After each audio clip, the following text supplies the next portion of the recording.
chers internautes de panel virtuel. Bonjour, bonsoir, tout dépend de l'heure où vous nous écoutez ou vous nous regardez. Je suis Jocelyn Pierre. Aujourd'hui, on va parler d'un concours que va organiser l'Université Guyane en collaboration avec d'autres partenaires, dont Haïti. Et pour cette entrevue, nous sommes avec le professeur Biringanine Ndagano, lui qui est maître de conférence à l'Université Guyane. On va s'entretenir avec lui pendant quelques minutes.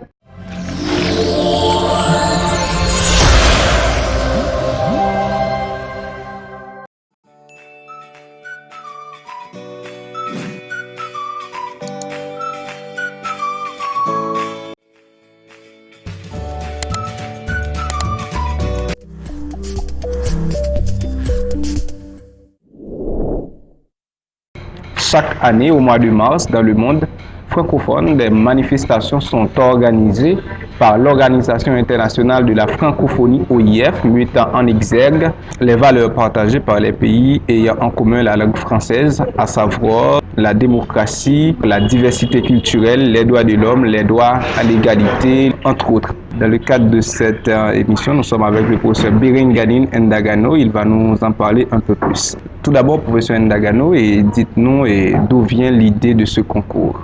Et nous aimerions savoir également les objectifs fixés dans le cadre de ce concours. L'idée d'organiser ce concours m'est venue d'un constat. En fait, les jeunes d'Haïti, de Guyane, du Sénégal et du Bénin n'ont pas souvent eu l'occasion d'échanger. Et profitant donc du mois de la francophonie qui arrive bientôt en mars, et profitant aussi des conventions interuniversitaires entre Haïti, la Guyane, le Bénin et le Sénégal, j'ai souhaité offrir à ces jeunes l'occasion d'échanger et de mettre en évidence ce que nous avons en commun, à savoir une partie de l'histoire, parce que finalement nous sommes issus tous d'une même mère, c'est l'Afrique, et partager aussi nos valeurs autour de la francophonie. Nous avons en commun la langue française et nous partageons aussi des valeurs comme la solidarité, et c'est donc l'occasion de permettre aux jeunes d'écrire sur ces thèmes. Alors, combien de pays participent à ce concours et comment peut-on inscrire alors? Ce concours est organisé par l'Université de Guyane en partenariat avec l'Université d'État d'Haïti, les universités publiques en région et l'École normale d'Haïti.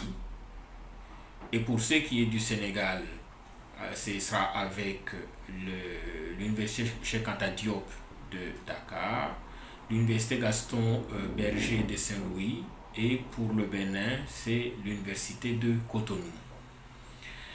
Le concours a démarré.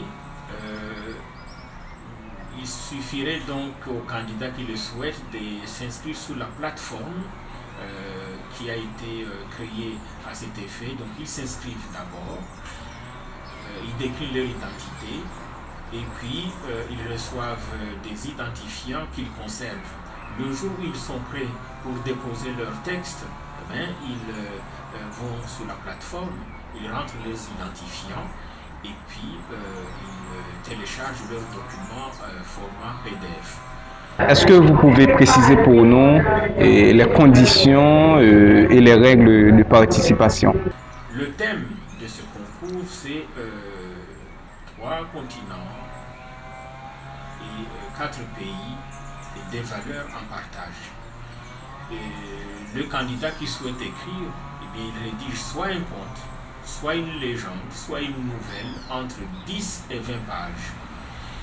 Le thème central, c'est qu'il faut que les personnages et que l'histoire ou le contexte puissent concerner ces espaces, que ce soit basé en Haïti, mais qu'il y ait des références, qu'il y ait un imaginaire qui tourne autour de l'Afrique et de la Guyane. Donc il faut éviter d'écrire une histoire focalisée et concentrée sur un seul lieu, mais il faudrait que ce soit une représentation transversale. Les poèmes ne sont pas acceptés, ni les pièces de théâtre. Précisons qu'il s'agit de contes, nouvelles, légende sous forme d'un récit fictif. Merci professeur Ndagano. Et d'abord, est-ce que vous pouvez préciser pour nous le chronogramme du concours que l'Université Guyane et ses partenaires organisent? Et est-ce qu'il y a déjà une date réservée pour la remise des prix et pour la grande finale? Le concours est ouvert jusqu'au 21 janvier pour le dépôt des textes. Après, il y aura un jury par pays qui va sélectionner un certain nombre de textes en fonction de leur qualité. Et tout cela va remonter au jury international de Guyane, d'Haïti, du Bénin et du Sénégal pour ne retenir que les lauréats. Et la fin, ce sera le 20 mars, journée internationale de la francophonie. C'est ce jour-là que nous connaîtrons les lauréats de ces concours et que les prix seront décernés au niveau des différents pays. Merci. Est-ce que vous pouvez partager avec nous vos attentes par rapport à ce concours? Notre souhait, c'est qu'il y ait le plus de jeunes possible qui participent à ce concours. Que les jeunes comprennent que nous avons une histoire commune à valoriser, nous avons des valeurs communes à partager et nous avons une langue commune, c'est la langue française. Et donc que ces jeunes écrivent et profitent de cette occasion et que nous puissions ensemble rêver qu'il y ait d'autres opportunités qui se présentent et que nous en profitions tous. Voilà, chers amis internautes, nous sommes arrivés à la fin de cette entrevue que nous avons avec le professeur Berengani Ndagano, lui qui est maître de conférence à l'Université Guyane et il répondait à nos questions depuis la Guyane. Merci d'avoir suivi cette entrevue et à très bientôt.